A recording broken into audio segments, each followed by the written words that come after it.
Let's see. Right.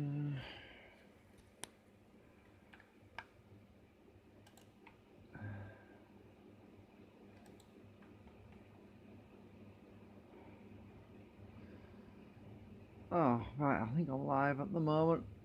I'm just checking my YouTube channel.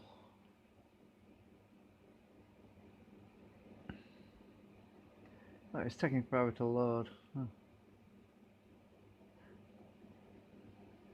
Anyway, right, so I was able to get the assembly together. Hang on a minute, just go and fetch it a minute.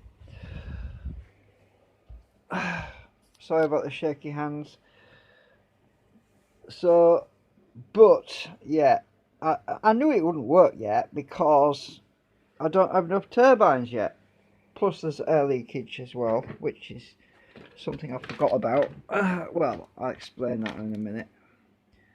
So let me get my paperweight, otherwise this thing can roll off the table. So I had this spinning. Basically this thing, the turbine, sorry, the centrifugal part turns clockwise. The turbine on the other side actually turns anti-clockwise. Well, it's actually clockwise from this side, but it's actually the direction. At the moment, there's not enough turbines, which I knew that because I did previously say that this thing needs to be about 2 feet long, right? You remember me saying that it needs to be 2 feet long? That's each section, you know, the centrifugal fans and the turbine, right? Needs to be 2 feet long, both of them, right? Well, each section at the moment is only 4.5 inches long. That's for the centrifugal. Well, actually, technically, it's actually only 3.5 inches long because that bit on the end is just where the bearing is, the bearing housing is. So there's actually only 1, 2, 3, 4 centrifugal fans in there. Also, I'm waiting for a new motor to arrive, which will give me much more speed, because this motor is just not up to the job really. It doesn't provide enough torque or speed. And the turbines in there, I've only got about 3. Well, 3, yeah, that's, yeah, you get about, yeah, I need a lot more than that anyway. But basically the turbines are about 3 inches long, that section. Well, I need a lot more than that. You can see about my drive shaft, this is just for the turbine section. It needs to come right out here. So I run out of filament. I've got no 3D printing filament. I run out. Oh, I'll prove it. Where's my torch? Oh. What numbers? Oh, I've got a load of cables dangling over here at the moment. Number spool at the top, empty. The spool down. Oh, if I can get the camera to poke through my wires. And the spool down at the bottom has got that much on it. That's all the filament that's on it. There's not enough to print another thing. So yeah, basically I've run out. So yeah, I've got to get some more filament because I've got a lot more parts to make. So does it work? Yeah. No, obviously it doesn't work. I've had this spinning, right? I've had this running and it can barely turn the turbines. And there's 2 reasons for that. Number 1 is there's not enough turbines in there yet. Also, I've got a bit of air leakage. I'll explain about that as well. The way to solve the air leakage is if I go and show you on the computer. The canopies have got this this false wall. There's an additional inner wall that goes around the turbines. That's to stop air leakage from going around the turbine and bypassing the blades, you know. So I mean, obviously this is a turbine. Well, let's get one of these turbines. Here's a turbine, right? If the air is able to go around escape around, then it's not going to drive the turbine, is it? Well, this one's been balanced because I drilled holes in it. So there's a false wall that goes all the way around. It's basically just stops air leakage, and it's about a millimetre gap all the way around. So I've got to print more of those because I've adjusted the wall so there's less leakage. Also, I've just designed a new turbine. The new one, if I can get it on the computer, is much more detailed. Let me just bring it up a minute. I'm just going to get it on the computer's turbine number 10. Yeah, 10 turbines so far. Right, this is a new one. I'm going to end up pushing a button in a minute. Just a minute. I don't want to do this. I don't want to press a button accidentally. Right, so the new turbine is much more finite. It's got smaller gaps, which is what I want.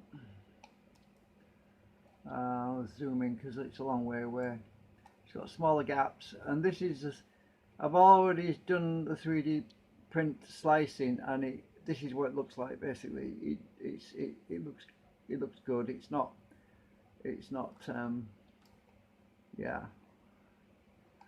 The slice version looks just almost as good, and you can see the angles of the blades there as you go through.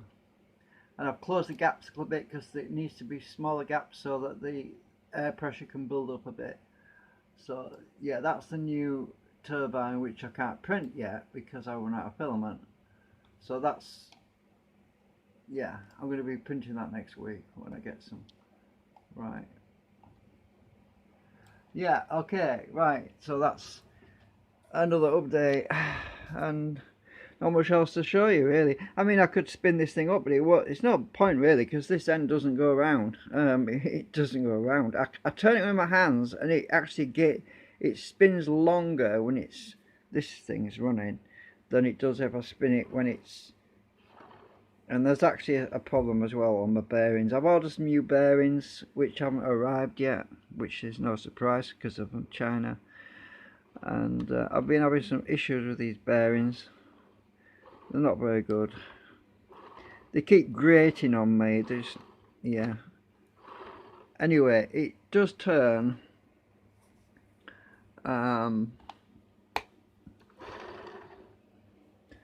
When I spin it with my hand, it just turns quite freely, but it keeps catching on something, so I need to sort that out as well. So this is basically solid-taped together in the middle right there. This is the point in the middle where the turbines start, and there's only 3 of them in there. And this is where the centrifugal fans end. And there's 2 separate drive shafts. These 2 are not connected. This drive shaft is not connected to that one. I'll prove it. If I spin the other one, that one's not moving. Look, there's a blue dot on here somewhere. There. Right, that one's not moving. Look. So you can hear me turn the other one. Look. Right. And that one's not going. Because they're 2 separate drive shafts, one for the turbine, one for the centrifugal fan. Oh, focus is gone now. Oh, there we go. It's quite nice to have a phone that will focus. Yeah. This one runs a lot better actually than this one at this end. I've only just assembled it, and I need to make some adjustments inside there. But yeah, we'll get it all sorted out when I get some more stuff. Yeah. So what else is to show? Oh, I've been rejuvenating the battery again still, and I found out that there was a carbon short circuit. There was a carbon on the on that. There was one cell that was bad, so every time I turned off the charger, the voltage dropped to about 10 volts, it just dropped like a stone to 10 volts. I thought that last cell is just not taking a charge at all, so I zapped it basically. Well, what I did was it's a technique you can do. I basically shorted the terminals out with a spanner, you know, short period of time, and that pulsed the cell that had a short in it with a back voltage, and it released the carbon short that was in there. And since I did that, it's been recovering nicely on my oscilloscope. The pulses from the rejuvenation circuit are effectively working better now. I've noticed that when I disconnect the voltage to the charger, the voltage doesn't drop back down to 10 volts like a stone. Let me just show you what I mean. Put my meter on. Right, let's turn this off.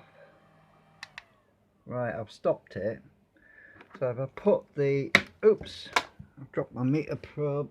If I put this on the battery now, the voltage should be around 11 volts, which is better than it was. It's actually probably even 12 even. Right, let's get this connected up. Sorry there's not much light over here. If I can get it on. There we go. It's doing, oh, it slipped. Hang on. Look at that. I've almost got 12 volts on it now, which is 11.7, and it's not dropping down to 10 volts like it was. So we're getting back to 12 volts. So the battery is starting to recover slowly, which is good. That's good news. I wanted to try to recover that battery if I could. I don't want to be buying another one. It's for the old ups. Let's start this again. Right, it recovers very much more rapidly. Let's watch the pulse train from the thing. It starts to climb up again. So the maximum pulse is what the battery is getting zapped with from the battery rejuvenator circuit, which I built a few years back, and it is recovering better. There was definitely a carbon short though in it. Anyway, that's the update, and not much else to say really. Not much else to say. Right, end of stream. Nighty night.